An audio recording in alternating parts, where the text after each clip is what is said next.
같은 시대를 살아가는 그 익숙한 분들, 세상을 떠났다는 부고를 접할 때가 종종 있죠. 지난 주간에 축구의 신이라는 마라도나가 세상을 떠났습니다. 아르헨티나 축구 선수이지만 전 세계에 알려져 있는 이분이 심장마비로 세상을 떠났다. 그 소식을 들으면서 참 세월 앞에는 이길 장사가 없구나 하는 생각을 우리가 가지게 됩니다. 또 언젠가는 저 길을 우리도 가야 될 것이다 하는 그런 생각이 들면서 하나님께서 오늘 허락해 주신 이 하루를 정말 정성 들여서 살아야 되겠다 그런 깨달음을 가지게 되는 겁니다. 오늘 우리가 펼쳐놓은 이 여호수아 23장, 여기 보면 또 여호수아가 이제 자기의 회고를 얘기하는데, 여호수아 그러면 우리에게는 항상 이미지가 무엇입니까? 성경의 인물들 가운데 가장 활기차고 역동성 있고 또 비전의 사람, 이렇게 우리 머릿속에는 각인되어 있습니다만은, 오늘 우리가 함께 읽은 여호수아 23장에 나타나는 여호수아의 이미지는 자신에게 주어진 인생을 다 살아낸 그런 나이 많이 든 그런 여호수아입니다. 전체를 읽어보면 여호수아 23장 전체가 내용이 그렇습니다. 수많은 인생의 질곡을 넘어서 이제 내가 여생을 마치려고 그런다, 그러면서 일종의 설교를 하는 거죠. 그렇지만 냉정하게 보면 이것은 유언입니다. 여호수아 24장 29절 말씀 보면 여호수아가 110세에 하나님의 부르심을 받은 것으로 기록되어 있습니다. 아마 그때가 가까운 시점에 이 여호수아 23장을 기록했을 것입니다. 그리고 24장에 또 이어서 여호수아가 유언과 같은 설교를 후손들에게 남기죠. 고별 설교라 보통 그렇게 표현합니다. 그러니까 여호수아는 두 번의 유언을 남긴 그런 셈입니다.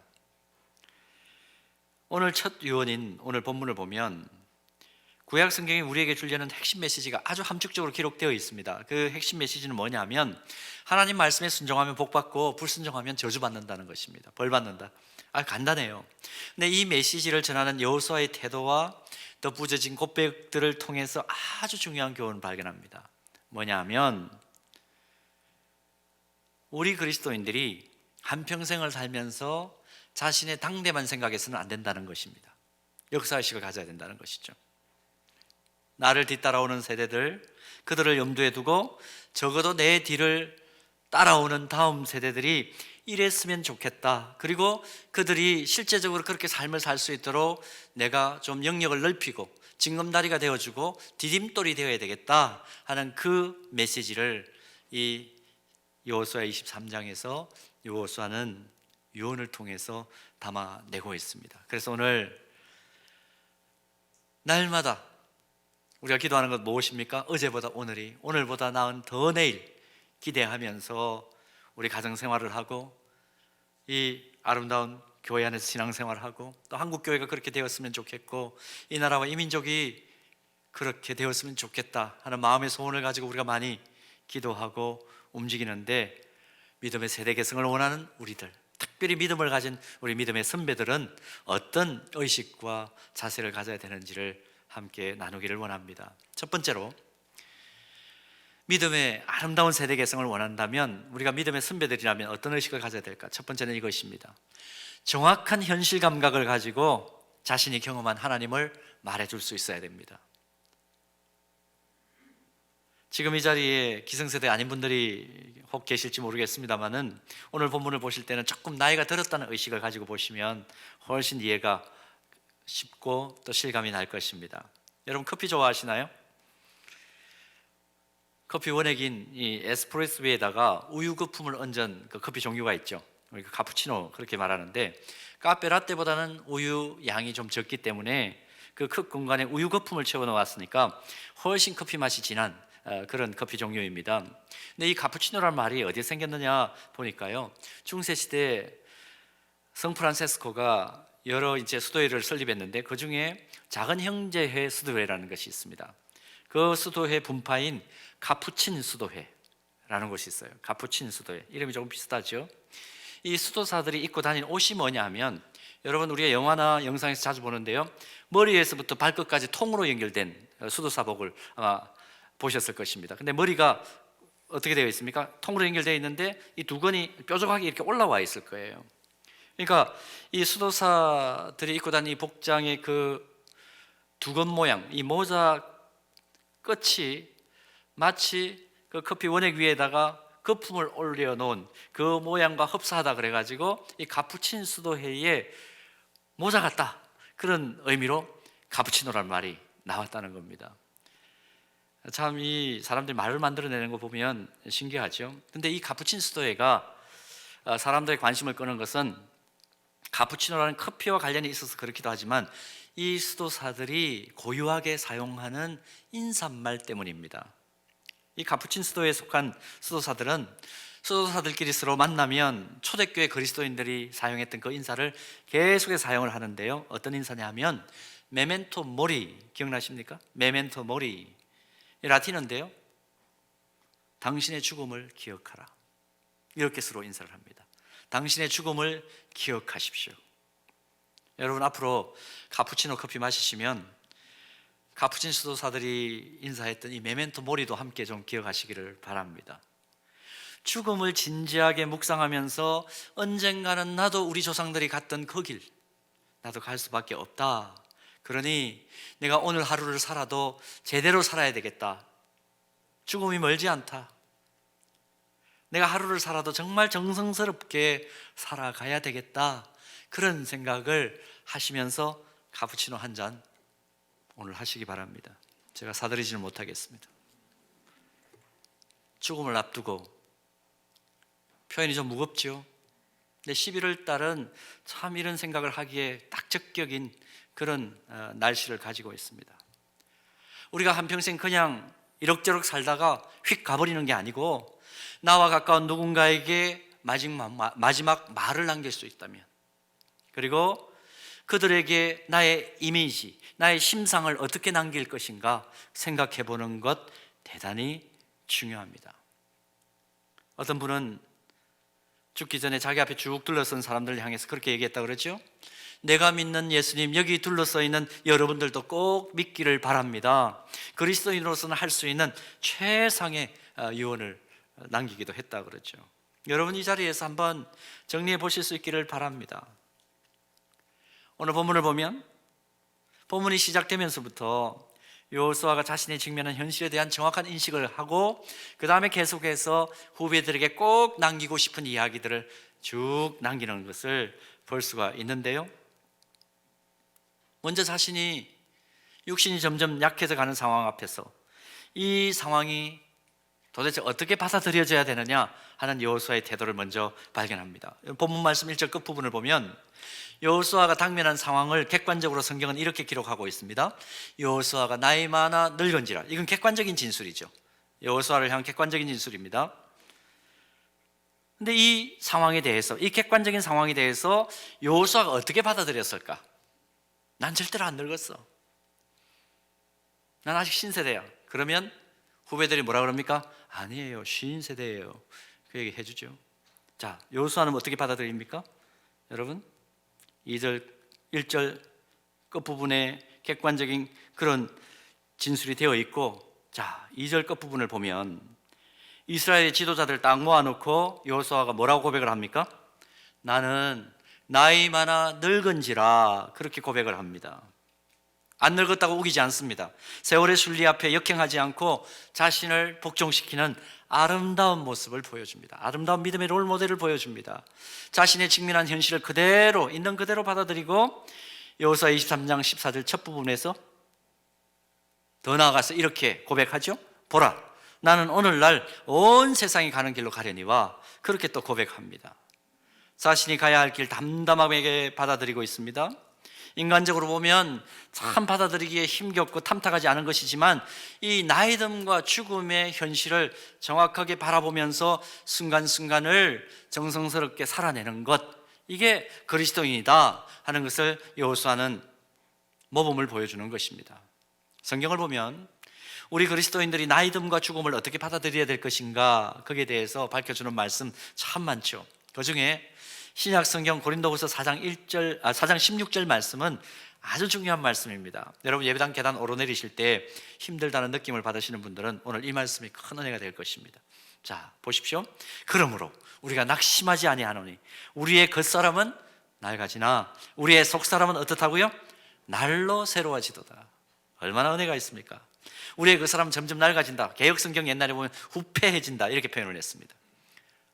후패해지고 연약해질 수 있지만, 그러나 시간이 흐를수록 이 육체는 부실해진다 할지라도 그게 순리이지만, 그러나 우리의 속, 우리의 내면은 날로 그리스도 안에서 새로워질 수 있다는 것입니다. 이게 그리스도인이에요. 그리고 고린도후서 5장에 이어가면 죽음에 대한 태도를 어떻게 가져야 될 것인가. 고린도후서 5장 1절과 2절 말씀 보면 이런 말씀 기록되어 있습니다. 만일 땅에 있는 우리의 장막집이 무너지면 하나님께서 지으신 집 곧 손으로 지은 것이 아니요 하늘에 있는 영원한 집이 우리에게 있는 줄 아느니라. 참으로 우리가 여기서 탄식하며 하늘로부터 오는 우리 처소로 덧입기를 간절히 사모한다 그랬습니다. 여기서 영원한 집이나 하늘로부터 오는 처소, 들을 때마다 어떤 장소나 물리적인 어떤 공간으로 이해되기 쉽지만 그게 아니고, 여기 영원한 집은 부활한 육체를 말합니다. 그리스도와 함께 다시 부활하는 육체, 어떤 육체인지는 몰라요. 이건 신비예요. 이 질문과는 많은 그 신학적인 질문이 있죠. 근데 부활한 영생하는 육체, 어떤 육체인지는 모릅니다. 어떤 육체인지는 모르지만 그러나 영광의 육체로 변화된다는 것이죠. 그리고 손으로 지은 집은 우리 육신을 의미합니다. 이 땅에 살면서 살게 된 육신의 집. 그러므로 믿음이 있는 사람, 또 믿음이 없는 사람, 여러분 근본적인 삶의 태도가 달라질 수밖에 없지 않습니까? 나이듦, 죽음이 완전히 시각이 다른 것입니다. 여러분 다릅니까? 자, 본문 2절에 기록된 여호수아의 현실인식 다시 한번 봅니다. 나는 나이가 많아 늙었도다. 아무리 성숙한 여호수아라 하더라도 자신이 나이가 들어가는 것에 대해서 개인적으로는 분명히 안타까움이 있었을 것입니다. 그러나 여호수아 23장 전체의 맥락을 보면 개인적인 감상보다도 자신이 현실 세상을 떠난 이후에 나는 분명히 떠날 것이지만 내 다음 세대, 이 사람들이 하나님을 믿는 믿음의 사람들로 우뚝 서 있었으면 좋겠다. 믿음의 세대계성을 바라보고 그것을 위하여 나는 무엇을 할 것인가 하는 생각을 가진 여호수아를 발견하는 것입니다. 시간의 한계를 정면으로 응시하는 사람만이 꼭 필요하고 실효성 있는 말을 남기고 꼭 필요한 행동을 할 수 있다, 그런 말이 있습니다. 여러분 가정에서, 믿음의 공동체 내에서, 또 일터와 소속해 있는 여러 공동체 내에서 나의 뒷모습을 보고 누가 따라온다고 생각을 한번 해보십시오. 우리는 정말 누구보다 하루만 일찍 태어나도 선배 아닙니까? 산후조리원 가보면 시간 다툰다 그러죠. 얘가 몇 분 선배예요, 이런 얘기를 한다 그래요. 어머니들이, 산모들이 그런 얘기를 한다 그러죠. 누군가의 선배의 위치에 있다면 지금 나는 누구이고 나는 그들에게 어떤 뒷모습을 보여줄 것인가 냉철하게 바라보는 현실 감각이 필요합니다. 이런 점에서 여호수아는 위대한 믿음의 선배로서의 롤모델을 지금 보여주는 것이죠. 자, 이제 이런 현실 감각을 가진 여호수아가 본격적으로 이제 후배들에게 남길 말, 유언을 시작하는데요. 본문 3절에서 어떤 말로 후배들에게 그가 남길 말을 시작하는지 유념해서 보시기를 바랍니다. 자, 이렇게 시작합니다. 너희의 하나님 여호와께서 너희를 위하여 이 모든 나라에 행하신 일을 너희가 다 보았거니와 너희의 하나님 여호와 그는 너희를 위하여 싸우신 이시니라. 자, 이 내용을 보면 여호수아가 지금 과거에 자신이 어떤 했던 일, 또 자신이 어떤 능력을 가지고 무슨 일을 했는지에 대해서는 전혀 나오지 않습니다. 어디에 초점을 맞춥니까? 요즘 말로 라떼를 말하지 않고 뭘 얘기하나요? 자신의 과거를 회고는 하는데 여기에서 누구를 강조합니까? 하나님만을 강조하고 있습니다. 3절 이하 말씀부터 16절 말씀까지 이어지는 말씀 몇 구절을 제외하고는요, 모든 구절들마다 계속 반복되는 말씀이 뭐냐 하면 너희의 하나님 여호와. 3절에는 2번, 5절에도 2번, 8절, 10절, 11절, 13절에서 16절까지 계속해서 반복적으로 여호수아가 입에 달고 있는 얘기가 뭐냐 하면 너희의 하나님 여호와, 너희의 하나님 여호와. 그러니까 지금 여호수아가 이스라엘의 이 대표적인 지도자들 앞에서 하고 싶어하는 말의 핵심이 뭘까요? 모세가 세상을 떠난 이후에 민족 공동체 지도자로서 자기가 사역을 이임받고 별일을 다 겪었다는 겁니다. 7년 동안 전쟁도 했고 그 이후에 성공과 실패를 반복적으로 경험하면서 그런 일을 겪으면서 내가 여기까지 왔는데, 근데 그 모든 경험한 일들의 중심에는 누가 있었다는 겁니까? 하나님 계셨다. 하나님이 계셨다. 여러분, 여호수아 23장 9절 말씀을 한번 보십시오. 이는 여호와께서 강대한 나라들을 너희 앞에서 쫓아내셨으므로. 자기가 쫓아냈다고 말하지 않습니다. 누가요? 여호와께서 강대한 나라들을 너희 앞에서 쫓아내셨으므로 오늘까지 너희에게 맞선 자가 하나도 없었느니라. 3절에서 했던 너희의 하나님 여호와 그는 너희를 위하여 싸우신 이시니라, 그 말씀을 다시 반복하고 있는 것입니다. 사랑하는 여러분, 지금 우리 모두가 여기까지 인도받고 복을 누릴 수 있는 이유와 근거가 어디에 있습니까? 물론 내가 잘한 부분도 있죠. 그러나 내가 무엇인가를 잘해서가 아니라 우리의 고백이 성숙한 고백이라면 첫째도 둘째도 셋째도 하나님의 은혜라는 고백이어야만 할 것입니다.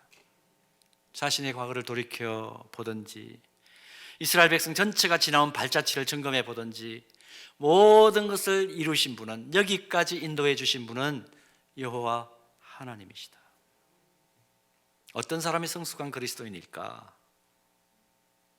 자신의 생애를 돌이켜보면서 또 자신이 속해 있는 공동체, 여러분들의 가정이 되었던지, 아니 우리 교회가 되었던지, 여러분의 일터의 현장이 되었던지, 여러분 소속해 있는 공동체 어디든지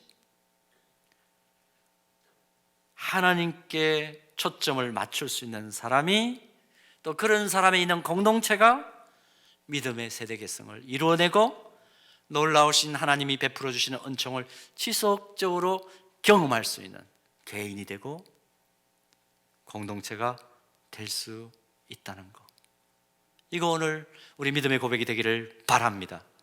2020년 11월 말입니다. 코로나19라는 혹독한 고통의 시기를 거친 2020년을 정리해 보면 어떻습니까? 또 뭐 좀 더 긴 안목으로 보면 우리의 삶이 전체적으로 여기에 이르기까지, 지금까지 엄마 어떻게 살아왔어? 아빠 어떻게 살아왔어? 우리 자녀들이 우리에게 물을 수 있죠. 또 교회 안에서 우리 믿음의 후배들이 우리에게 물을 수 있습니다. 장로님 올 한 해 어떻게 사셨나요? 권사님 올 한 해 어떠셨어요? 집사님께서는 올 한 해 어떻게 지나셨나요? 자, 그렇게 물어올 때에 뭐라고 대답할 수 있을까요? 대답할 수 있는 기회가 주어진다면 그때 자신을 주인공으로 삼아서 자신을 드러내는 것이 아니라 하나님이 오늘 나를 여기 있게 했다, 에베네셀, 하나님께서 나를 여기까지 낮에는 구름기둥 밤에는 불기둥으로 인도해 주셨다, 하나님의 그 크신 손이 나를 붙드셔서 여기까지 왔다, 자신 있게 대답해 줄 수 있는 부모님들 되시기를 축복합니다. 믿음의 선배들 되시기를 축복합니다. 자, 그런가 하면 두 번째로 오늘 여호수아의 이 삶을 통해서 또 하나 교훈받는 것은 무엇이냐 하면, 믿음의 세대 개성을 이루는 그런 가정이 되고 그런 영적 공동체가 되려면요, 자신이 감당해야 할 책임을 최선을 다해서 이 믿음의 선배들이 완수해야 합니다. 자신이 감당해야 될 그 책임 최선을 다해서 완수해야 된다. 여호수아는 자신의 인생이 하나님의 주권적인 역사 속에 인도함 받았지만 그 속에서 자신이 감당해야 될 개인적인 역할 또 책임 잘 이해하고 감당했다는 것을 동시에 고백합니다. 본문 3절과 4절 말씀 주의 깊게 다시 한번 읽어보십시오. 3절 제가 읽습니다. 너희의 하나님 여호와께서 너희를 위하여 이 모든 나라에 행하신 일을 너희가 다 보았거니와 너희의 하나님 여호와 그는 너희를 위하여 싸우신 이시니라. 자, 4절 봅니다. 다 같이 봉독합니다. 보라, 내가 요단에서부터 해지는 쪽 대해까지 남아있는 나라들과 이미 멸한 모든 나라를 내가 너희를 위하여 제비 뽑아 너희의 지파에게 기업이 되게 하였느니라. 무슨 의미입니까? 하나님이 주권적으로 역사하는 그 과정 속에서 자기 할 책무가 있었는데 그거 다 했다는 겁니다. 자기는 뒷짐지고 가만히 보고만 있었다, 그렇게 말하지 않습니다. 하나님이 일하시는 역사 속에서 자신이 감당해야 될 그 책무, 그 역할, 책임 있게 완수했다 고백합니다. 한 시대를 살아가면서 자신이 담당해야 될 역할과 지불해야 될 대가가 무엇인지를, 땀 흘려야 될 부분이 무엇인지를 잘 이해하고 있었다는 것입니다. 사랑하는 여러분, 우문 같은 질문 한번 드려볼까요? 여러분 좋은 교회 다니시고 싶으시죠? 좋은 교회에서 평생 신앙생활 하고 싶으시죠? 아니에요? 좋은 교회, 칭찬받는 교회에서 신앙생활 하고 싶으시죠? 그럼 어떻게 해야 되나요? 기대만 하고 있으면 됩니까? 좋은 교회 될 수 있도록 내가 감당해야 될 역할이 무엇인지, 책무가 무엇인지, 흘려야 될 땀은 어느 정도인지, 자기가 그 자리에 제대로 서 있을 때 이 교회는 좋은 교회 될 수 있습니다. 오늘까지 새아봉 지원서를 받습니다. 잘 기억하십시오. 좋은 교회를 원하세요? 칭찬받는 교회를 원하세요? 내가 감당해야 될 몫이 무엇인지를 생각하셔야 됩니다. 남이 하겠지? 아닙니다. 여러분, 한 시대를 살아가면서 정말 위대한 신앙인은 어떤 의식을 가진 사람일까?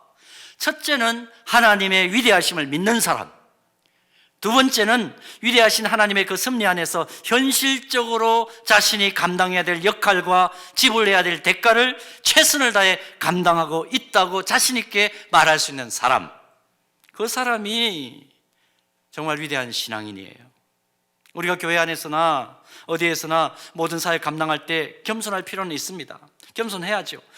그러나 자신의 역할을 분명하게 인식하고 책임을 감당하면서 겸손해야 합니다. 그러므로 삶 속에서 첫째는 하나님, 그 다음에는 내가 책임을 감당해야 될 자리에서 최선을 다하는 것 보여줄 때 하나님의 역사는 일어나고 하나님의 나라는 전진된다는 것 잊지 않는 저와 여러분 되기를 소원합니다. 자, 이런 점에서 사도 바울이 디모데후서 4장 7절과 8절에서 스스로 하는 간증은 굉장히 의미가 있죠. 보십시오. 나는 선한 싸움을 싸우고 나의 달려갈 길을 마치고 믿음을 지켰으니 이제 후로는 나를 위하여 의의 면류관이 예비되었으므로 주 곧 의로우신 재판장이 그날에 내게 주실 것이며 내게만 아니라 주의 나타나심을 사모하는 모든 자에게도니라. 능하신 하나님의 그 섭리 아래 이 세상이 운행되고 있지만 하나님의 주권적 섭리가 성취되는 과정에서 나에게 맡겨진 선한 싸움 난 싸웠다, 달려갈 길을 마쳤다, 믿음을 지켰다 고백할 수 있을 때 비로소 믿음의 세대 계승이 일어난다는 겁니다. 이후에 우리가 인생을 정리할 기회가 있을 때 난 이렇게 잘난 사람이다가 아니라 잘나고 능력 많으신 분은 하나님이신데 나도 하나님의 주권적인 계획과 섭리를 깨닫고 의미 있게 살았다, 자신 있게 선언할 수 있는 저와 여러분 되기를 축복합니다. 여러분, 한 나라의 역사를 알고 싶으시면, 과거의 역사, 지난 역사를 알고 싶으면 우리 어디로 갑니까? 박물관 가죠. 그런데 그 나라의 곧 다가올 미래를 보고 싶으면 어디를 가야 될까요? 잘 한번 생각해 보십시오. 이런 말이 있습니다. 학교 앞 문구점을 가보면 된다. 학교 앞 문구점에 뭘 팝니까? 학생들이 미래를 위해서 교육받는 모든 교자재들이 있습니다. 그리고 교자재만 있는 게 아니라 문구점에서는 항상 뭘 팝니까? 그 아이들이 재미있게 가지고 놀 수 있는 뭘 팔아요? 장난감을 팝니다. 요즘 혹시 문구점 가보셨습니까? 학교 앞 문구점? 가보니까 무엇이 보이시던가요? 잠시 뒤에 우리나라의, 우리 사회의 미래를 책임질 다음 세대들이 지금 가지고 노는 게 뭡니까? 모두 그렇다 말할 수는 없지만 사람을 죽이는 무기 장난감들, 도무지 이해가 안 가는 캐릭터들, 국적불명의 사치스러운 인형들, 이걸 계속해서 가지고 놀다가 이제 그 세대들이 우리 사회를, 우리의 미래를 책임지는 사람으로 서게 됩니다. 어떻게 될까요? 그래서 저는 문구점을 지나다닐 때마다, 아니면 마트의 왕구 진열대를 지나갈 때마다 한 번씩 기도합니다. 하나님, 여기 있는 물건들이 좀 정말 우리 사회에 꼭 필요한 그런 문구들로 좀 바뀌어져야 될 것 같은데요. 왕구 자체로 바뀌어져야 될 것 같은데, 하나님 만드시는 분들에게 하나님의 마음을 주시옵소서, 좀 미래를 내다보는 마음을 주시옵소서, 그렇게 기도할 때가 있습니다. 정말 훌륭한 믿음의 선배가 되고 싶다면 당대에만 관심을 두어서는 안 됩니다. 당대의 업적과 영광만 생각하지 말고 다음 세대가 어떨 것인지, 그들을 위해서 자신이 어떤 디딤돌이 되어야 할 것인지를 생각하고 또 생각하고 기도하고 또 기도하고 배려해주는 선배들이 있을 때 비로소 믿음의 세대 계승이 일어날 수가 있는 것입니다. 이제 본문 5절을 보면 여호수아는 후대 이스라엘 백성들에게 이렇게 말하죠. 너희의 하나님 여호와 그가 너희 앞에서 그들을 쫓아내사 너희 목전에서 그들을 떠나게 하시리니 너희의 하나님 여호와께서 너희에게 말씀하신 대로 너희가 그 땅을 차지할 것이니라. 차지할 것이니라. 너희가 그 땅을 차지할 것이니라. 왜 제가 강조해서 읽는지 잘 보십시오. 시제가 무엇입니까? 미래형입니다. 자신은 할 일만큼, 일할 만큼 다 했으니까 나는 그것으로 끝났다, 내가 이거 다 했다, 그 다음 난 모르겠다, 그거 아닙니다. 하나님이 약속해 주신 땅 중에서 아직도 자기 당대에 차지하지 못하고 완성하지 못한 하나님의 사역이 있는데 그 일을 이 후배 이스라엘 백성들이 완수해야 될 사명이 있다는 것을 다시 상기시켜주고 있습니다. 여러분, 우리 안에 이런 여호수아의 모습이 살아있기를 소원합니다. 그러나 우리의 모습을 냉철하게 살펴보면 오히려 그 반대되는 모습이 더 많죠. 우리가 종종 실수하는 것 중에 하나가 뭡니까? 옛날 이야기하면서 젊은 사람들 기를 죽입니다. 너희들 도대체 왜 그 모양이냐? 내가 너 나이였을 때는 안 그랬는데, 내가 너 때는 펄펄 날아다녔어, 아무도 안 봤는데. 그렇게 이야기하죠. 그런 식으로 기를 꺾습니다. 근데 여호수아 23장 10절에서 여호수아가 후배들에게 하는 말씀 들어보실까요? 너희 중 한 사람이 1000명을 쫓으리니 이는 너희의 하나님 여호와 그가 너희에게 말씀하신 것 같이 너희를 위하여 싸우심이라. 어떤 의미입니까? 하나님께서 함께 싸우심으로 너희들은 한 사람의 1000명을 쫓아내는 일당천의 능력을 가질 것이다. 그것을 확인시켜주고 비전을 제시하는 거죠. 사실 거꾸로 말하기가 훨씬 쉽습니다. 지금 영상으로 예배드리시는 우리 부모님들 계시다면 혹시 품속에 자녀들 품고 있습니까? 야, 나는 너만 할 때 일당 1000, 일당 100이었어. 너는 일당 1도 안 되니까 어떻게 하면 좋으냐? 싹이 노랗다. 그런 말하기가 훨씬 쉽죠. 교회에서도 마찬가지입니다. 후배들을 바라볼 때 좀 아쉽고 부족한 게 보이죠. 부박한 게 보이죠. 자칫 잘못하면 우리 그렇게 후배들에게 말하기 쉽습니다. 바라기는 이제부터, 오늘부터 여호수아처럼 다음 세대에 또 우리 자녀들에게 이렇게 말해주는 그런 믿음의 선배 될 수 있기를 바랍니다. 너희는 앞으로 한 사람이 1000명을 감당하는 능력 있는 사람 될 거다. 하나님이 너의 편이시기 때문에 네가 하나님 편에 서 있기만 하면 능치 못한 일 없을 거야. 이게 정말 멋있는 믿음의 선배들 모습 아닐까요? 믿음의 후배들에게 이런 책임 있는 말을 해줄 수 있는 저와 여러분 되기를 소원하고 축복합니다. 그래야 우리 가정이 어제보다 오늘이, 오늘보다 내일이 더 나을 수 있습니다. 우리 교회 역시 마찬가지입니다. 한국교회, 우리 교회가 그런 사람을 길러낼 때 한국교회 소망이 있습니다. 우리가 그런 후배들을 길러낼 때 이 사회와 우리 민족과 열방이 소망을 가지게 됩니다.